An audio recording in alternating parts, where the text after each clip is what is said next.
नमस्कार। बहुत स्वागत है आप सभी दर्शकों का कर्क राशि के लिए अक्टूबर, नवंबर, दिसंबर 2025 राशिफल के इस वीडियो में। कठोर परीक्षा का फल अब मिलेगा। जी हाँ, वर्ष 2025 के 9 महीने बीत चुके हैं और शेष 3 महीनों का राशिफल लेकर मैं प्रस्तुत हो रहा हूँ। एक तरह से देखा जाए तो पिछले 9 महीनों में एक बड़ी कठोर परीक्षा से गुजरे हैं आप।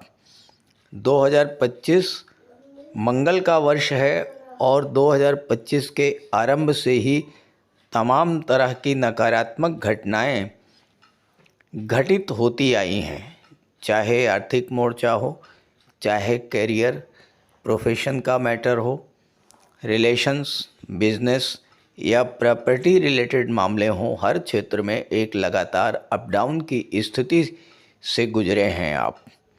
लेकिन अब स्थितियों में एक बड़ा बदलाव होने जा रहा है और ऐसा लग रहा है कि पिछले 9 माह में जो कठोर परिश्रम, जो कठोर परीक्षा आपने दी है, उसका सुखद परिणाम अब आपको मिलने जा रहा है। तो आइए समझते हैं आने वाले 3 महीनों में ग्रहों का गोचर कर्क राशि के जातकों को किस तरह का लाभ देने जा रहा है। ये विश्लेषण आपकी चंद्र राशि के आधार पर की जा रही है। तो ये है कर्क राशि के जातकों की कुंडली। पहले समझते हैं 3 महीने का ग्रह गोचर। आपके लग्न के स्वामी हैं देवगुरु बृहस्पति, जो कुंडली के 12वें भाव में गोचर कर रहे हैं, और गुरु 18 अक्टूबर को लग्न में आ जाएंगे अपनी उच्च की राशि में, और यहाँ पर हंस महापुरुष राजयोग का निर्माण करेंगे। शुक्र और केतु धन भाव में हैं, सूर्यदेव पराक्रम के भाव में, मंगल और बुध चौथे भाव में हैं, राहु अष्टम में हैं, शनि नवम भाव में हैं। ये है ग्रह गोचर। देखिए, इस गोचर की कुछ महत्वपूर्ण बातें क्या हैं, पहले आप ये समझिए। शनिदेव वक्री अवस्था में आपकी कुंडली के भाग्य भाव में गोचर कर रहे हैं और 28 नवंबर को मार्गी हो जाएंगे। देवगुरु 18 अक्टूबर को राशि परिवर्तन करके अपनी उच्च की राशि में गोचर करेंगे। कर्क राशि में ही 11 नवंबर को वक्री होंगे और वक्री अवस्था में ही 4 दिसंबर को पुनः मिथुन राशि में आ जाएंगे। इन 3 महीनों की सबसे जो महत्वपूर्ण बात है वो ये है कि शनिदेव 3 अक्टूबर को गुरु के नक्षत्र पूर्वा भाद्रपद में आ चुके हैं और शनि गुरु की राशि में गोचर कर रहे हैं, गुरु के नक्षत्र में गोचर कर रहे हैं, और 18 अक्टूबर के बाद गुरु की दृष्टि भी शनि पर पड़ेगी। तो इसका सबसे सीधा प्रभाव ये पड़ेगा कि शनि के जो अशुभ फल आपको मिल रहे थे उन फलों में कमी आएगी और शनि अब आपको शुभ फल प्रदान करेंगे। जब भी वार्षिक या त्रैमासिक राशिफल की बात की जाती है तो उन बड़े ग्रहों के गोचर पर विशेष चर्चा की जाती है जो लंबे समय तक एक राशि में गोचर करते हैं। हालांकि मैं सूर्य, मंगल, शुक्र, बुध के गोचर फल पर भी संक्षिप्त चर्चा करूंगा इस वीडियो में। अब देखिए, 9 महीनों की एक कठोर परीक्षा से तो आप गुजर चुके हैं और अक्टूबर, नवंबर और दिसंबर के ये 3 महीने होंगे जिसमें हम एक अच्छे परिणाम की आशा रखने जा रहे हैं। अगर आपने अभी तक धैर्य रखा है, ईश्वर पर विश्वास बनाए रखा है, तो उस धैर्य को, उस विश्वास को कायम रखिएगा। गुरु भाग्य के कारक हैं, शनि कर्म के कारक हैं। जब गुरु और शनि दोनों का संबंध बनता है तो ये वही समय होता है जब हमें एक अच्छे परिणाम की प्राप्ति होती है। शनि गुरु की राशि, गुरु के नक्षत्र में है और गुरु की दृष्टि भी 18 अक्टूबर को शनि पर पड़ेगी।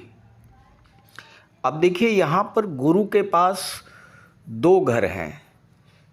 एक तो छठवां घर जो कि नौकरी का होता है, और एक नवां घर जो कि भाग्य का होता है।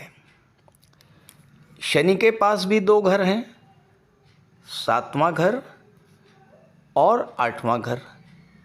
अब नवें घर में शनि का गोचर है। तो इस तरह से देखा जाए तो लग्न के भाव, छठे भाव, सातवें भाव, आठवें भाव और नवें भाव से संबंधित जो भी फल हैं वो 4 अक्टूबर से लेकर के 20 जनवरी 2026 तक देखने को मिलेंगे।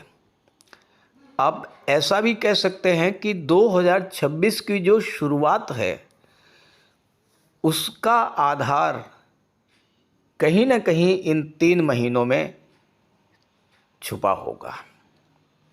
अब इस गोचर का परिणाम क्या है, चलिए उसको समझते हैं। सबसे पहले छठे भाव की बात करते हैं। छठा भाव जब जागृत होगा तो कोई कर्ज आप पर है, कोई लोन आपने ले रखा है, उससे बाहर निकलने का मार्ग इस समय आपको प्राप्त होगा। कोई शत्रु बार बार आपको परेशान कर रहा है, आपका कोई प्रतिद्वंदी आपको आगे नहीं बढ़ने दे रहा है, या स्वास्थ्य संबंधी कोई समस्या आपके जीवन में है, तो छठे भाव के प्रभावी होने का अर्थ ये है कि कर्ज मुक्ति की दिशा में आपके कदम आगे बढ़ेंगे, शत्रुता समाप्त होगी, शत्रु पराजित होगा, और नौकरी के भाव पर शनि का प्रभाव होने का सीधा सा अर्थ है कि हमने अभी तक जो मेहनत की है उस मेहनत का परिणाम हमको प्राप्त होगा। अब शनि नवें भाव में बैठे हैं और शनि की दृष्टि पड़ रही है तीसरे भाव पर। तीसरा और नवा दोनों यात्राओं का होता है। अगर आप नौकरी में हैं और कोई ट्रांसफ़र चाहते हैं, परिवर्तन चाहते हैं, तो एक सकारात्मक फल आपको मिलेगा, अच्छी जगह पर आपका ट्रांसफ़र हो सकता है। अब सप्तम भाव ये शनि का घर है। सातवां भाव क्या है, ये आपका बिजनेस है, और सातवां भाव दशम का दशम होने के कारण आपके करियर प्रोफेशन को भी दर्शाता है। तो फिर शनि आपके नौकरी और बिजनेस दोनों को प्रभावित कर रहे हैं। अब आपके कार्य क्षेत्र में, आपके बिजनेस में शनि के वक्री होने के कारण अभी तक कोई विघ्न, बाधा, रुकावट बनी हुई थी। आप अपने लक्ष्य को प्राप्त नहीं कर पा रहे थे। कोई काम आपने शुरू तो किया लेकिन उसमें आगे नहीं बढ़ पा रहे थे, नए क्लाइंट्स नहीं आ रहे थे, है ना। तो इस तरह की जो समस्याएं हैं वो समाप्त होगी, और ये एक ऐसा समय होगा कि अब आप अपने व्यापार व्यवसाय में एक बड़ा बूस्ट देखने को मिलेंगे, क्योंकि शनि भाग्य भाव में बैठे हैं और भाग्येश लग्न में बैठे हैं। विवाह के लिए भी एक सकारात्मक समय है। अब 9th हाउस और 7th हाउस ये दोनों विवाह के होते हैं। सप्तम भाव प्रथम विवाह और नवम भाव द्वितीय विवाह। तो एक तरह से प्रथम विवाह का भी योग है, और जो दूसरा विवाह करना चाहते हैं उनके द्वितीय विवाह का योग भी बनेगा 3 अक्टूबर से लेकर के और 20 जनवरी 2026 की ओर। अब इस समय आप पार्टनरशिप में व्यापार कर रहे हैं, कोई बिजनेस पार्टनर को आप बदलना चाहते हैं, तो इस समय आपको अच्छा बिजनेस पार्टनर मिल जाएगा। 8वें भाव के भी स्वामी है शनि, और शनि 8वें भाव में कारक होते हैं। तो 8वें भाव का जागृत होना ये दर्शाता है कि गुप्त साधनों से आपको धन की प्राप्ति होगी। 8वां भाव जागृत होना रिसर्च फील्ड में, ज्योतिष के क्षेत्र में आपको बहुत आगे ले जाएगा। 8वां भाव रिसर्च का होता है। जो कार्य आप कर रहे हैं उस कार्य पर आप रिसर्च करेंगे और सफलता अर्जित करेंगे, और सबसे ज़्यादा जो प्रभावित होगा वो होगा 9वां भाव, यानी कि भाग्य का भाव।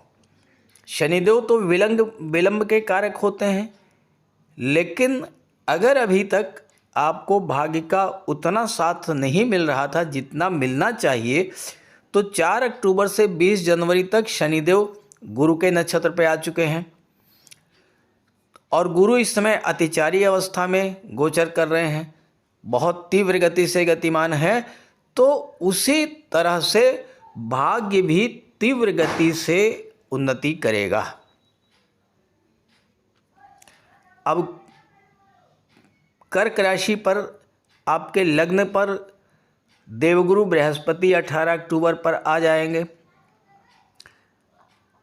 और यहाँ पर राजयोग बनाएंगे।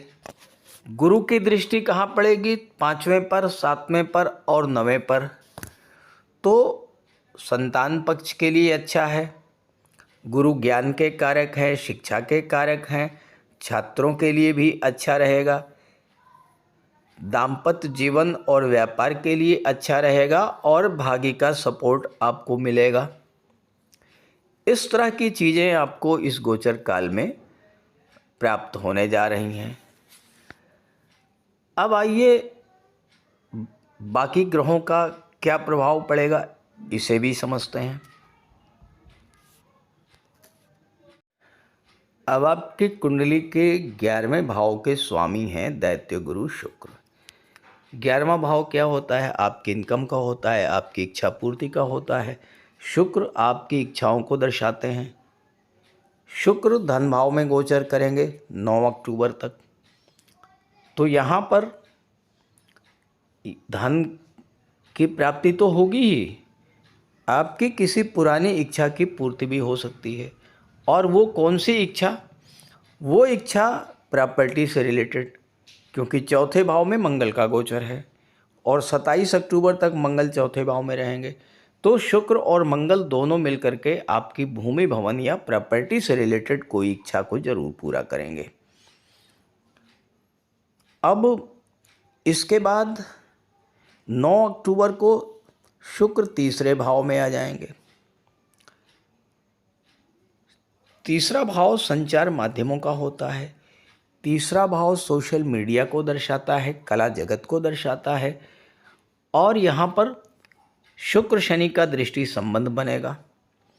तो एक तो वो लोग जो कि सिनेमा जगत, film industry, glamour industry, modelling या टीवी सीरियल उनके क्षेत्र के से जुड़े हैं, उनके लिए ये समय अच्छा रहेगा। दूसरे जो लोग टूर एंड ट्रैवल से रिलेट करते हैं उनको भी धन की प्राप्ति होगी। और इसके बाद 2 नवंबर को शुक्र चौथे भाव में आ जाएंगे अपनी ही राशि में, और यहाँ पर मालव्य राजयोग का निर्माण करेंगे। ये वो समय होगा जब विशेष तौर पर आपकी इच्छा पूर्ति भूमि भवन और प्रॉपर्टी को लेकर के पूरी होगी। इस गोचर काल में आपके भौतिक सुखों में वृद्धि होगी, माता का स्वास्थ्य अच्छा रहेगा, माता से संबंध अच्छे रहेंगे, घर में कोई धार्मिक या मांगलिक आयोजन भी हो सकता है। और 26 नवंबर को शुक्र आ जाएंगे 5वें भाव में, और यहाँ गोचर करते हुए अपनी ही राशि पर दृष्टि डालेंगे, तो इनकम की दृष्टि से अच्छा रहेगा। तो आने वाले 3 महीनों में शुक्र का गोचर आपके लिए बेहद अनुकूल रहने वाला है। अब बात करते हैं सूर्यदेव की। सूर्यदेव आपके कुंडली के तीसरे भाव में गोचर कर रहे हैं। तीसरे भाव में सूर्य गोचर करते हुए नवम भाव को देखेंगे, शनि पर दृष्टि डालेंगे तो भाग्य भाव में जो अंधेरा छाया हुआ है उसे सूर्य दूर करेंगे, भाग्य को जागृत करेंगे। इसके बाद सूर्यदेव 17 अक्टूबर को तुला राशि में आ जाएंगे। यहाँ पर गोचर करते हुए 10वें भाव पर दृष्टि डालेंगे। धन भाव के स्वामी हैं। हालांकि सूर्य अपनी नीच की राशि में गोचर करेंगे, इसमें कोई दो राय नहीं है, लेकिन सूर्य का प्रभाव तो पड़ेगा ही आपके कार्य क्षेत्र पर। गवर्नमेंट का सपोर्ट मिलेगा, गवर्नमेंट से जुड़े हुए कार्यों से लाभ मिलेगा, सरकारी अधिकारी कर्मचारियों का सहयोग मिलेगा और जो लोग पॉलिटिक्स में हैं उनके लिए भी लाभ की स्थिति बनेगी। सूर्यदेव 16 नवंबर को वृश्चिक राशि में आ जाएंगे पंचम भाव में और 11वें भाव को देखेंगे। ये समय छात्रों के लिए बेहद अनुकूल रहेगा। संतान की दृष्टि से भी ये समय अच्छा रहेगा, चूँकि गुरु की दृष्टि भी पड़ेगी, तो जो लोग संतान के इच्छुक हैं उनके लिए संतान प्राप्ति का भी बहुत अच्छा अवसर बनेगा। और 16 नवंबर को जब सूर्यदेव छठे भाव में आएंगे तो नौकरी की दिशा में आपके प्रयासों को बल प्राप्त होगा। जहाँ तक मंगल की बात है, मंगल 27 अक्टूबर तक तो चौथे भाव में है, भूमि भवन प्रॉपर्टी का आपको लाभ देंगे। 27 अक्टूबर को मंगल आएंगे पंचम भाव में। यहाँ पर जो लोग शेयर सट्टे से जुड़े हुए हैं, लॉटरी से जुड़े हैं, उन्हें थोड़ा सावधान रहना होगा, जल्दबाजी नहीं करना है। कोई भी निवेश बहुत सोच समझ करके कीजिएगा। और जो गर्भवती माताएं हैं उनको भी अपने स्वास्थ्य पर विशेष ध्यान रखना होगा। साथ ही साथ मंगल की दृष्टि 8वें भाव पर पड़ेगी। वाहन चलाते समय विशेष सावधानी रखिएगा। और जो लोग ब्लड संबंधी किसी बीमारी से पीड़ित हैं वो अपना विशेष ध्यान रखेंगे। 7 दिसंबर को मंगल धनु राशि में आएंगे और यहाँ पर आते ही मंगल चमत्कार करेंगे, आपके शत्रुओं को पराजित करेंगे, हर तरह की कंपटीशन में आपको सफलता दिलाएंगे और कार्य क्षेत्र के जो भी विघ्न बाधाएं और रुकावटें हैं उन्हें समाप्त करेंगे मंगल। तो इस तरह का लाभ आपको मिलने जा रहा है इन 3 महीनों में। अब प्रश्न ये है कि कर्क राशि के क्या सभी जातकों को एक जैसा ही फल मिलेगा? ऐसा तो बिल्कुल भी संभव नहीं है, क्योंकि कर्क राशि के करोड़ों जातक हैं और हर जातक की कुंडली में ग्रहों का गोचर अलग अलग है।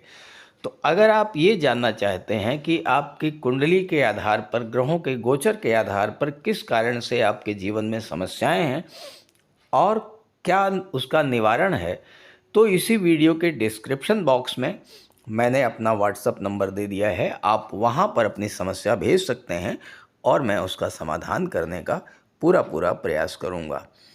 तो इस वीडियो को, इस जानकारी को अपने साथियों मित्रों को ज़रूर शेयर कीजिएगा। नमस्कार।